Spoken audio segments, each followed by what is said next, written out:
Assalamualaikum warahmatullahi wabarakatuh. Selamat pagi, siang, sore, atau malam. Perkenalkan, nama saya Melia Andi Nisnawati, NRP 5017173 dari kelas ADDB. Di sini saya akan menjelaskan eh, dan memberikan tutorial mengenai transform Fourier dan konvolusi. Pertama-tama, pada video pertama ini saya akan menjelaskan langkah-langkah bagaimana dapat mengolah sinyal seismik menggunakan MATLAB, khususnya dalam menerapkan notch filter untuk menghilangkan salah satu frekuensi domain, di mana pada kali ini belajar bagaimana menganalisis dan memodifikasi sinyal di domain frekuensi menggunakan transformasi Fourier. Pertama, berikut langkah-langkahnya. Parameters. Kita tuliskan dulu untuk parameternya. Di sini menggunakan fs, yaitu frekuensi pengambilan sampelnya itu 500. Di sini bisa ditulis sampling frekuensinya 500 Hz. Lalu T 1/4 fs.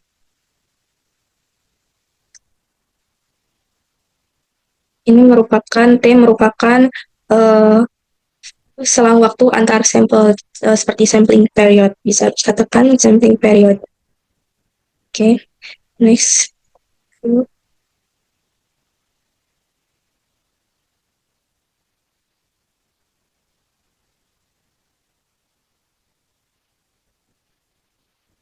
Hal ini merupakan panjang total sinyal dengan panjang totalnya adalah 1000 titik. Lalu kemudian T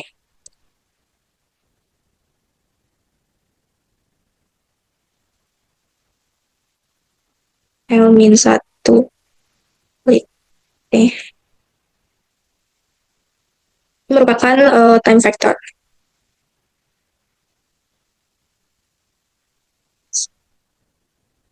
Dalam parameter ini merupakan awalan atau konsep sampling dan vektor waktunya. Lalu lanjut untuk langkah berikutnya, yaitu simulasi seismik sinyal. Bisa dituliskan dulu, simulate seismik sinyalnya dengan F1 sama dengan menggunakan 3 frekuensi, yaitu pertama F1, F2, dan F3. F1-nya bernilai 3. Lalu untuk F2-nya bernilai 35, dan selanjutnya F3 bernilai 77. Ini merupakan frekuensi. Oke. Lalu selanjutnya bisa dituliskan sinyal sama dengan rumus sin 2 kali I F1 T plus 0,7 kali sin 2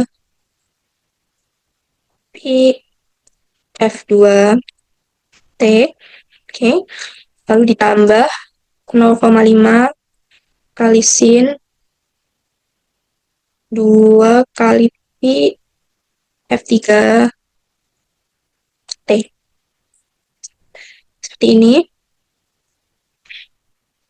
Kemudian noise, ditambahkan noise besar 0,5. 0,5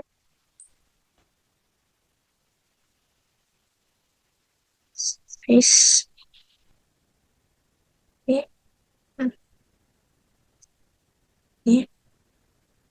Ini itu noise. Noise. Kita tambahkan noise di sini. Lalu seismic trace. Seismic trace-nya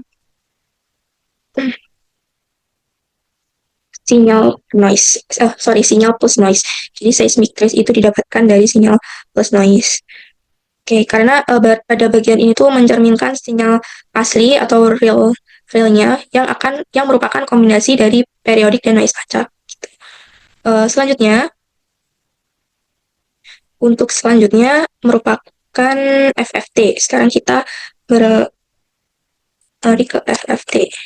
Nah, saya akan tuliskan dulu untuk kodenya. FFT seismic trace.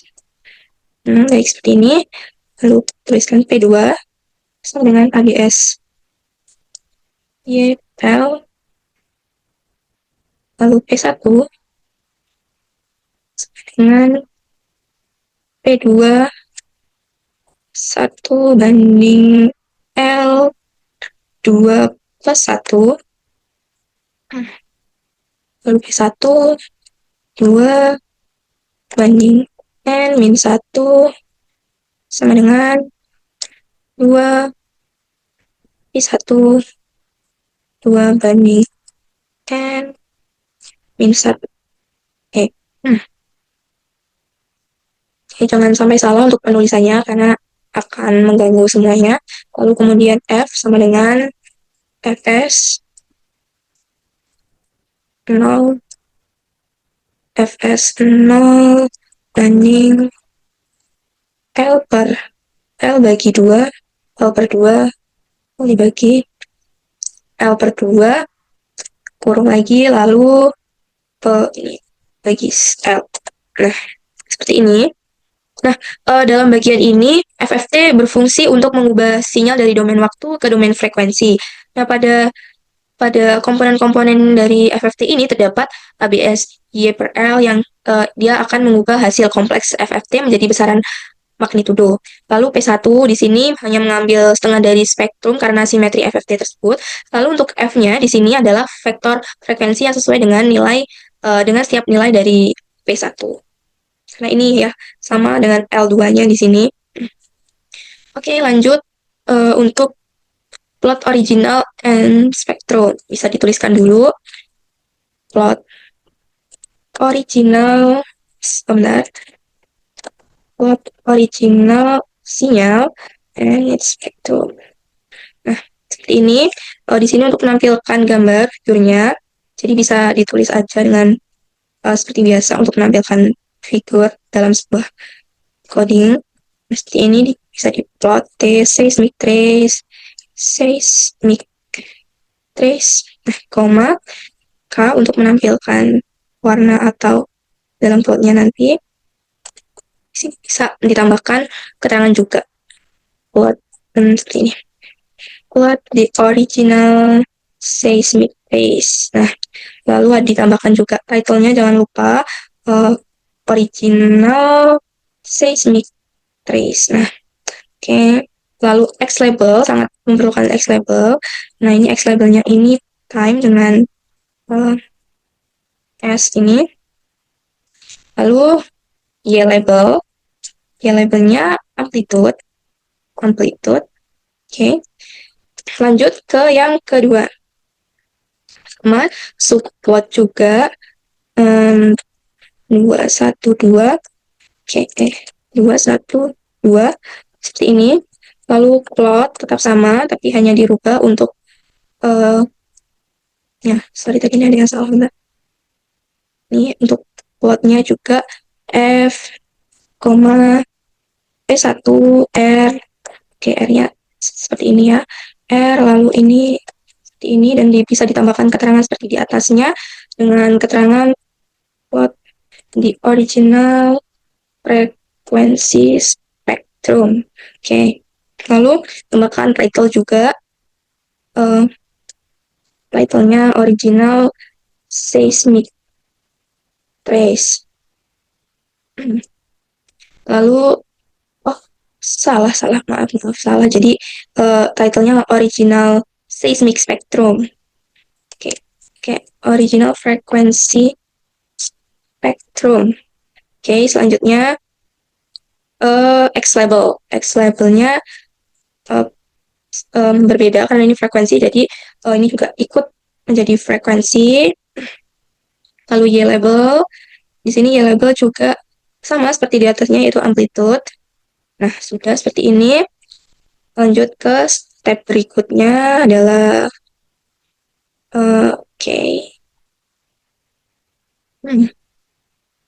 step berikutnya yaitu notch filter dengan meremove frekuensi 35 dari 3 frekuensi yang sudah saya berikan tadi. Notch filter ini diberi keterangan untuk remove frekuensi berapa. Saya remove frekuensi 35 Hz di sini. Oke, lalu saya tuliskan dulu untuk mintanya ya filter sama dengan Y.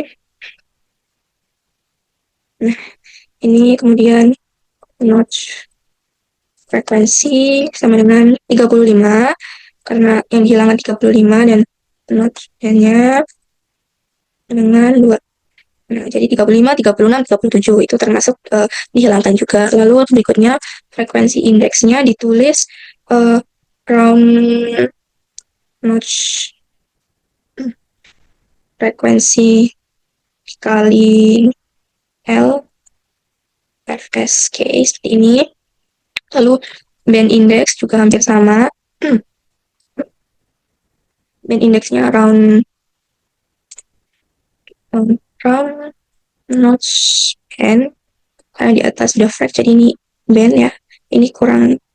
Nah, ini kalau sama seperti yang di atas juga terhadap kalian L atau F S. Nah, seperti ini.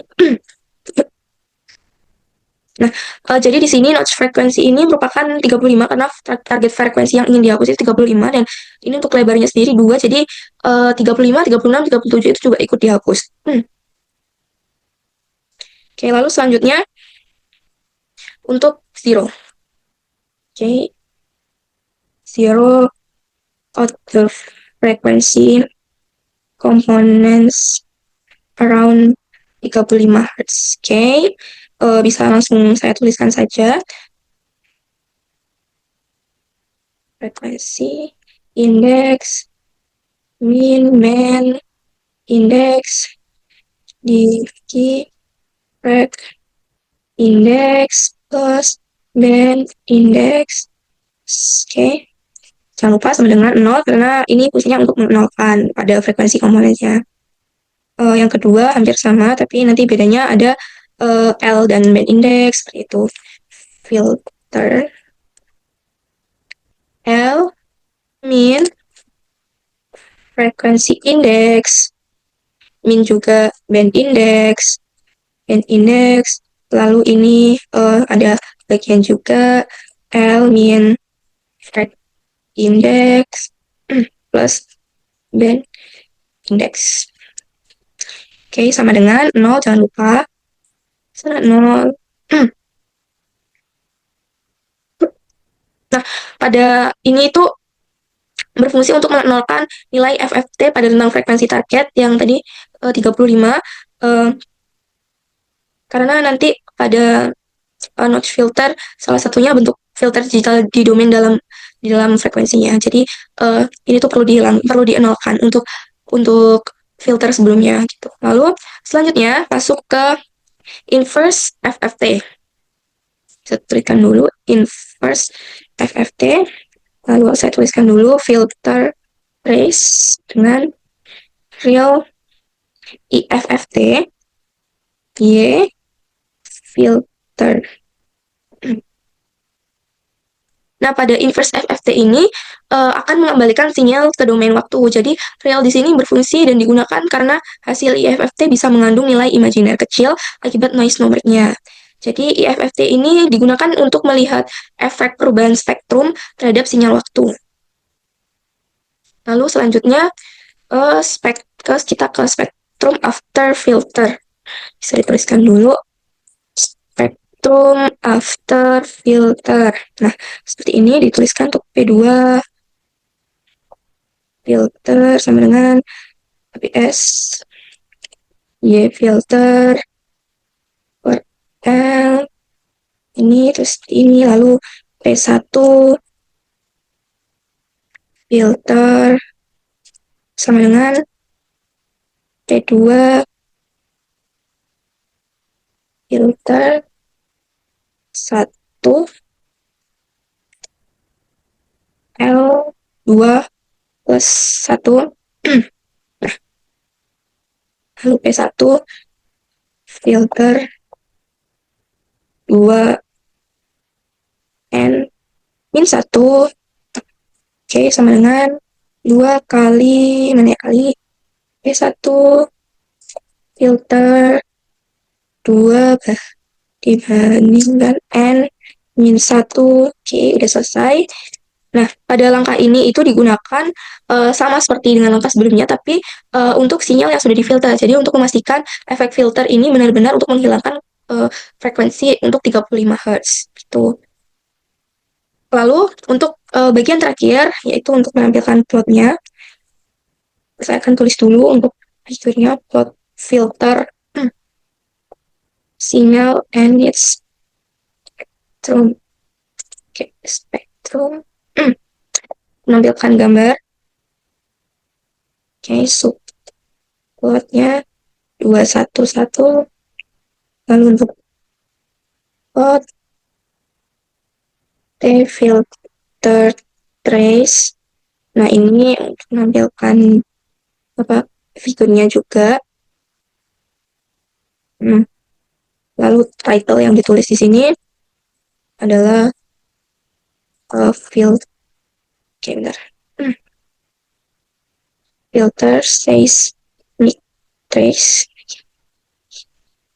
30. Oke, 30 Hertz remove. Oke, biar jelas gitu. Oke, lanjut X label dan Y label.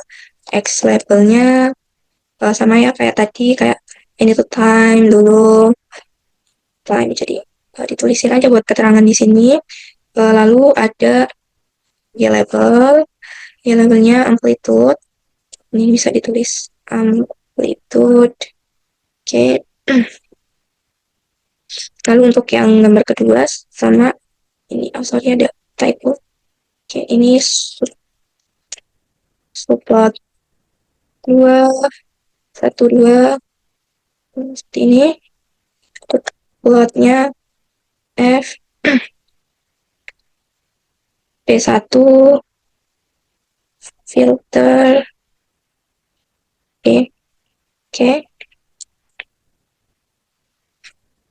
Title-nya juga jangan lupa. Ini title-nya nanti tulisannya filter frekuensi spektrum. Lalu X label. Di sini X labelnya itu frekuensi.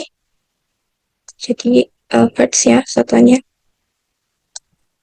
Hertz. Oke, lalu sorry ini salah ya penulisannya. Lalu di sini nanti juga ada Y level. Y levelnya amplitude sama. Oke. Oke. Udah selesai.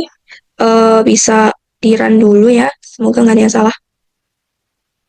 Oke.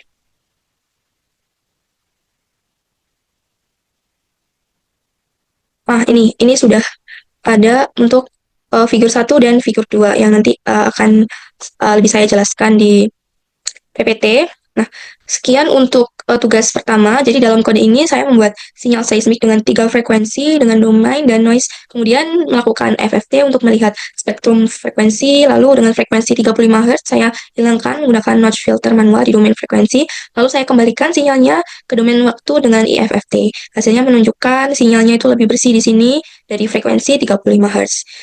Terima kasih. Saya akan jelaskan di video berikutnya.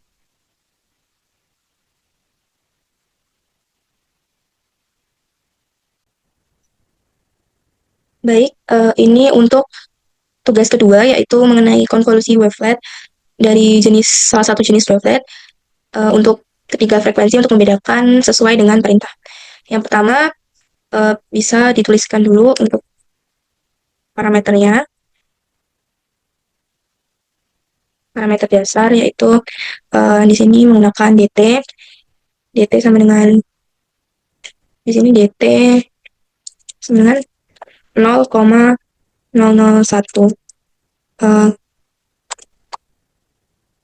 Oke, merupakan dt ini merupakan interval sampel. Saya jelaskan dulu, setelah itu saya tulis dulu, mestinya nanti setelah itu saya jelaskan satu persatu mengenai fungsi dari setiap kodenya. Yang kedua,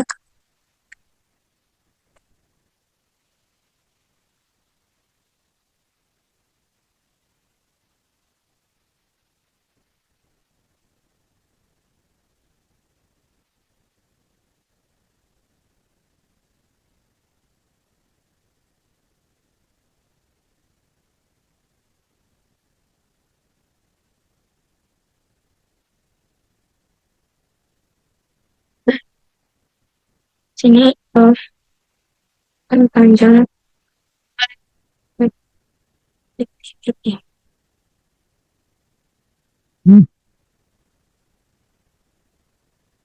Lalu ini T wavelet bisa ditulis dengan 0 negatif 0,1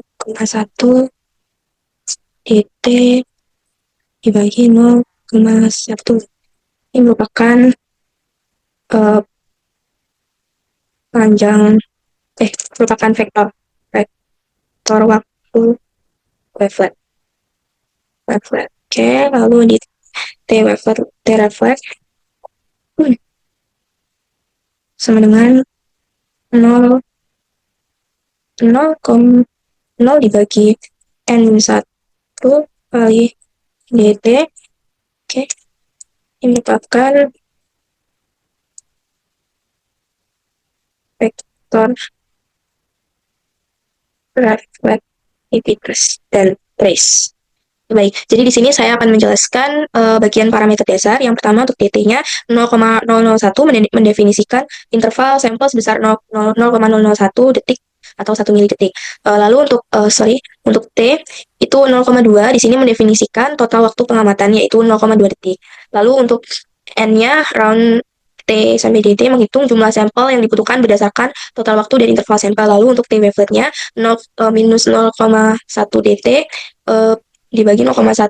Lalu ini fungsinya untuk membuat vektor waktu untuk wavelet dari negatif 0,1 hingga 0,1 detik dengan interval dt. Lalu T refletnya 0 dibagi n-1 kali dt, yaitu berfungsi sebagai untuk membuat vektor waktu untuk reflektivitas dan trace seismik dari 0 hingga n-1 kali dt. Lalu selanjutnya beralih ke frekuensi wavelet. Frekuensi wavelet yang akan dibandingkan itu ya tulisannya. Untuk frekuensinya di sini saya menggunakan 3 frekuensi, yaitu yang pertama ada 25, 40, dan 60. 3 frekuensi yang saya gunakan. Di sini frekuensinya untuk wavelet trigger. Jadi nanti akan membandingkan 3 frekuensi wavelet trigger. Lalu untuk step yang selanjutnya yaitu bisa loop untuk setiap frekuensi. Nah, ini bisa for EI. Nah, ini satu length frekuensi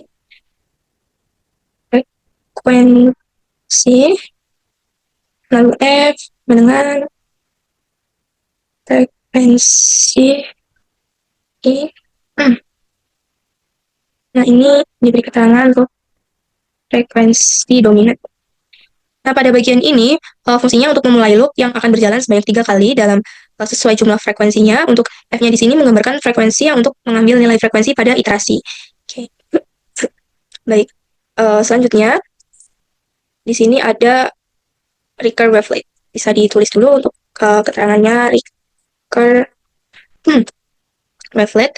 Di sini W sama dengan saya tuliskan dulu, lalu setelah itu bisa saya jelaskan. Di FT wavelet. Oke.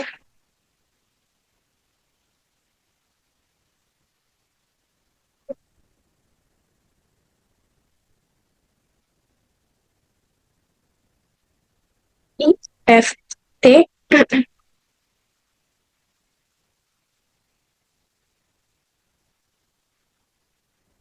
di sini W 1-2. Nah, pada bagian ini berfungsi untuk membuat wavelet trackernya menggunakan formula rumusnya WT sama dengan 1-2 seperti ini. Lalu wavelet tracker ini merupakan wavelet yang biasanya digunakan dalam pemodelan seismik karena karakteristiknya itu seperti trace seismik ya, seperti mirip gitu. Jadi pada ini F di sini berfungsi sebagai frekuensi dominan yang menentukan lebar si wavelet tersebut. Lalu selanjutnya bisa dilanjutkan untuk reflektivitas. Sini ini reflectivity aja. Nah, reflectivity saya tuliskan dulu semuanya. Reflectivity. reflectivity dengan 0,1,n. Oke, lalu untuk ini ada penempatan spike reflectivitas yang hmm,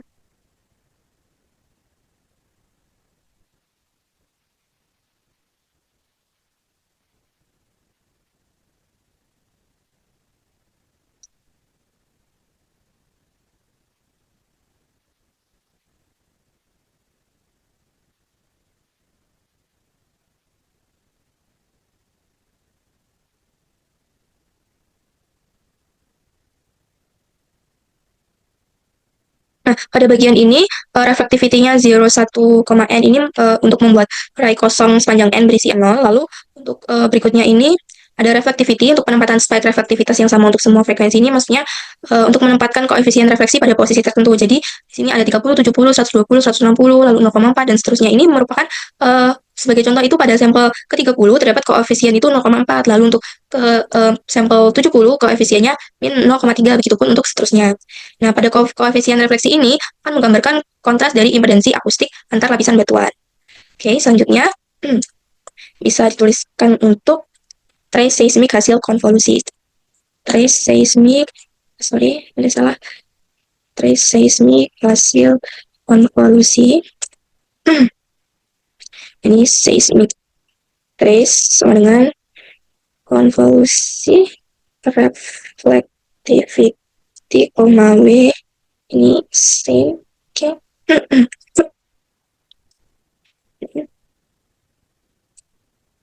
Pada hal ini, melakukan konvolusi antara seri reflektivitas dan wave trackernya. Jadi, konvolusi ini merupakan operasi konvolusi dengan parameternya ini same, membuat hasil konvolusi memiliki panjang yang sama dengan input terpanjang. Dengan konvolusi ini mensimulasikan proses fisik dari gelombang seismik yang berinteraksi dengan lapisan bumi. Oke, lalu untuk selanjutnya kita bisa membuat figur untuk setiap frekuensinya. Jadi tulis aja ya, membuat figur baru untuk setiap frekuensi. Jadi di sini bisa dituliskan untuk figurnya itu sesuai dari positionnya. Nah, ini bisa ditulisin juga. Tadi ini ada 100, 100, 800, dan 500. Nah, pada bagian ini, artinya membuat jendela figur untuk setiap frekuensi dengan posisinya itu 100, 100, 800, dan 500. Untuk mengatur frekuensi atau mengatur posisi X dan Y, dan ukuran lebar, tinggi dalam figur piksel yang akan ditampilkan oleh gambar grafik nantinya. Selanjutnya, bisa dilakukan plot wavelet. Ya, seperti biasa, subplot seperti ini. Oke. Plot waveletnya itu seperti biasa, subplot bisa ditulis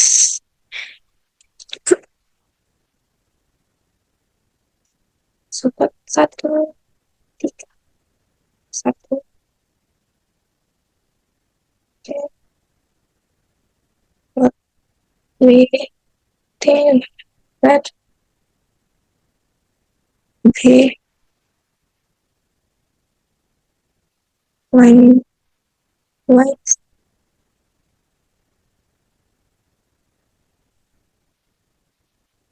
sama 2. Seperti ini. Lalu set untuk KCA-nya.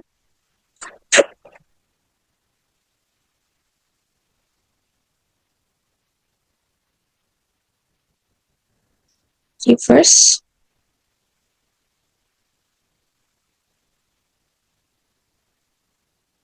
Oke, lalu title. Title-nya jangan lupa dituliskan Riker ya. Riker wavelet dengan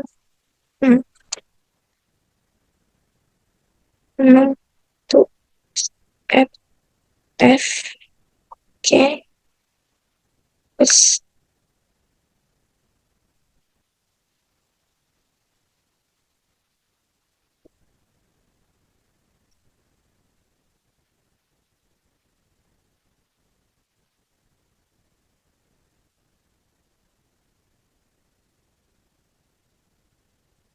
Oke, selanjutnya Y label, Y label, Y label, sorry untuk X label dulu ya. Ya harusnya X label dulu. Ini nanti X label bisa ditulis untuk hmm, amplitude seperti ini, seperti biasa. Lalu Y label, Y labelnya juga ini time di sini, time seperti biasa S.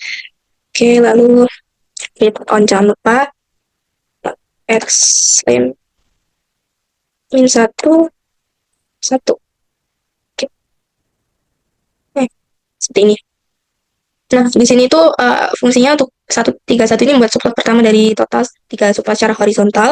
Lalu untuk plot W, T, wavelet, P, ini line whiting itu berfungsi untuk membuat amplitude wavelet pada sumbu X dan waktu pada sumbu Y. Dan biru, ini tuh P itu menandakan untuk garis biru, line white ini dengan ketebalan 2 dalam 2 pixel. Lalu set KCA ini membalikkan arah sumbu Y agar waktu bertambah ke bawah sesuai konversi seismik. Title ini memberi judul, X label seperti biasa. Untuk X lim ini untuk mengatur batas sumbu X dari min 1 hingga 1. Lalu selanjutnya ada plot reflectivity. Ini subplot 1,132. Oke, plot reflectivity reflect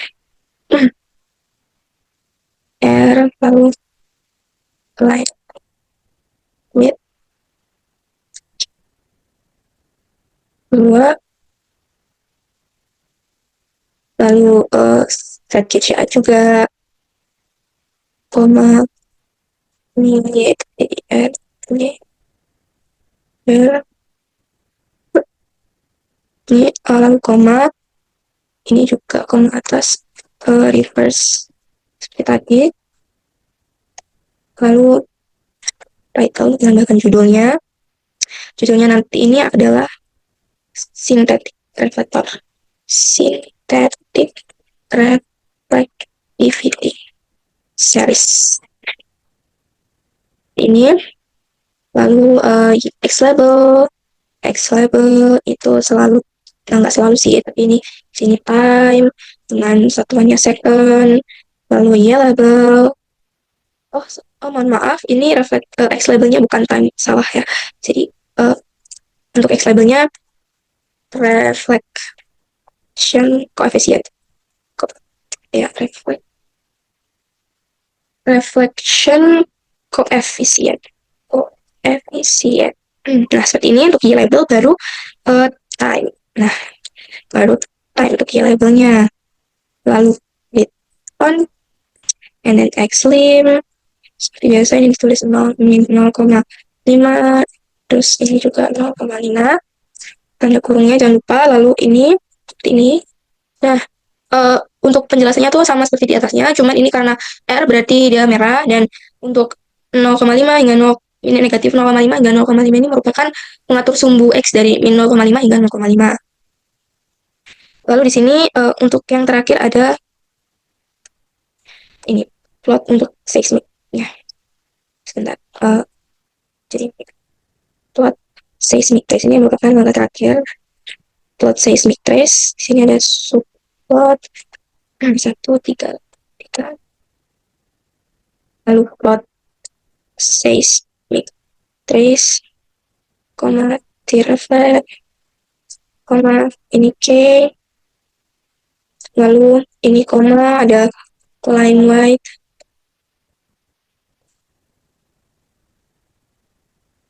koma 2. Nah, ini lalu set KCA juga untuk Y, BIR, koma reverse. Nah, lalu di sini ada title. Titlenya ini synthetic seismic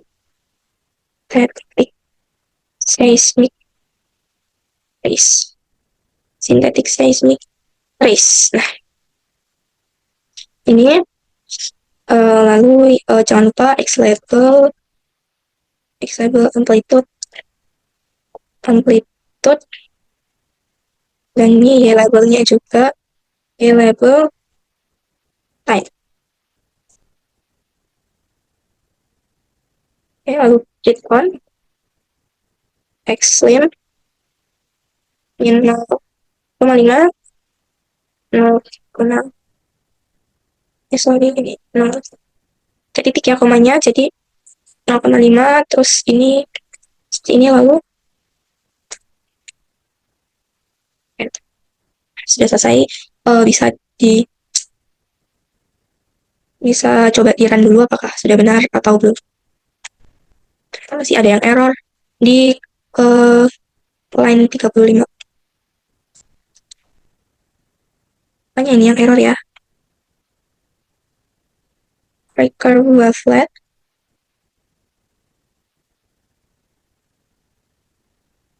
Oh, oh ini.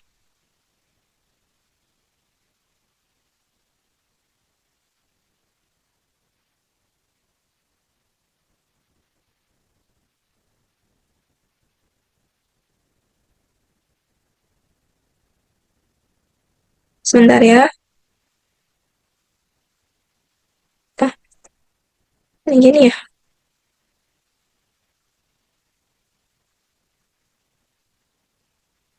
Oh, salah nih Mas ya di 35, 36 untuk oke sebentar. Oh, terbalik jadi 35, 36 ini bisa di run sekarang.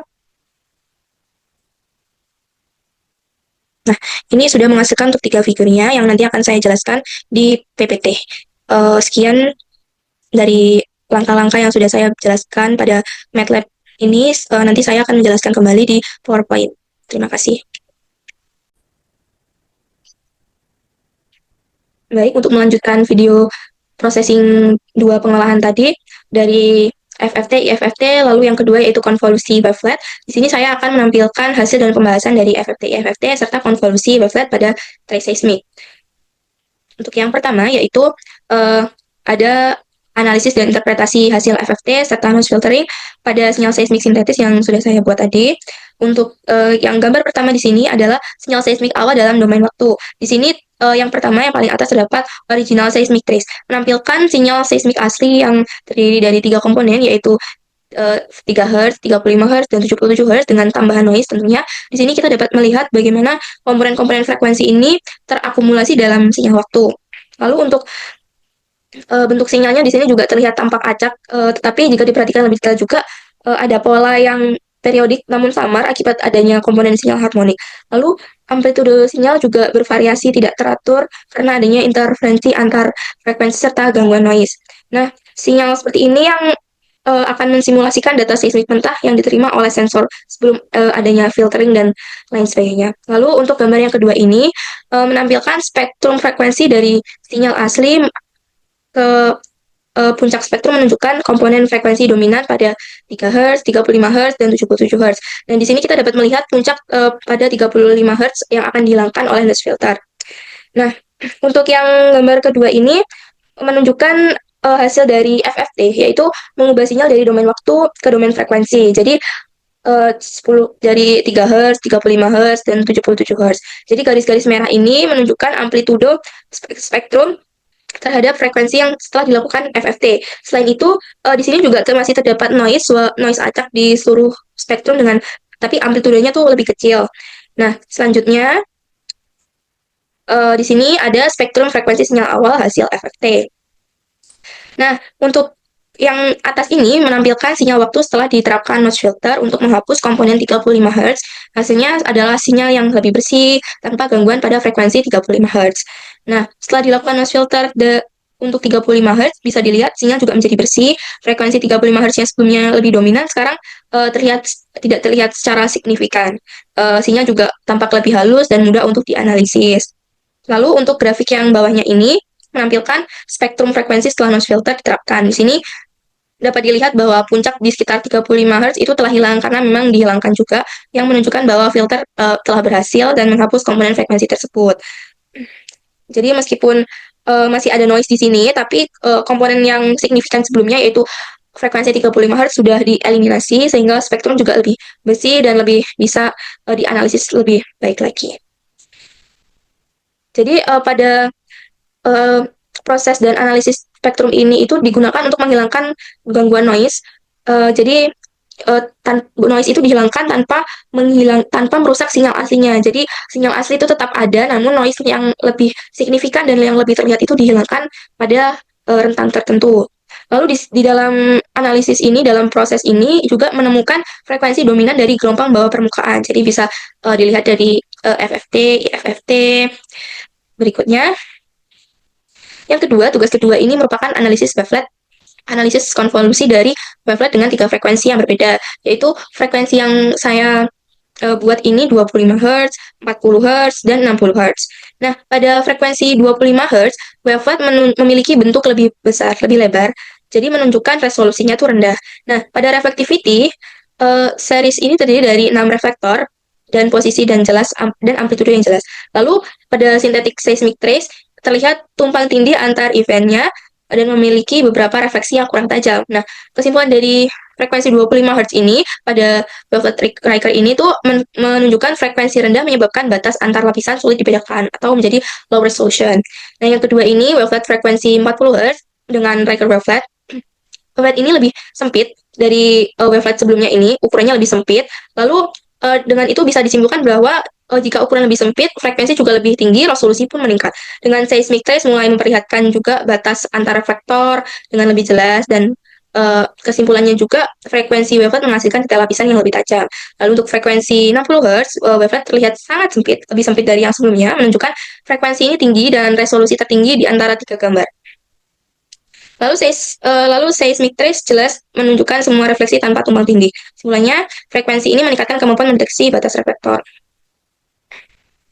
Lalu dapat disimpulkan sinyal seismik awal memiliki frekuensi dominan pada tugas 1 ini 3 Hz, 35 Hz, 77 Hz, dan 35 Hz sebagai gangguan atau noise. Setelah diterapkan noise filter, frekuensi 35 Hz berhasil dihilangkan tanpa merusak komponen penting lainnya, menghasilkan sinyal lebih bersih. Dengan menerapkan noise filter, kita dapat menghapus komponen atau frekuensi yang tidak diinginkan. Lalu untuk tugas kedua, untuk menjawab pertanyaan pada tugas, yaitu frekuensi tinggi meningkatkan resolusi seismik karena memperjelas lapisan bawah permukaan, dan amplitude pada jejak seismik sebanding dengan kekuatan reflektor-reflektor yang kuat akan menciptakan respons seismik yang lebih besar. Terima kasih. Jadi itu penjelasan dari saya. Apabila ada kurangnya, mohon maaf. Assalamualaikum warahmatullahi wabarakatuh.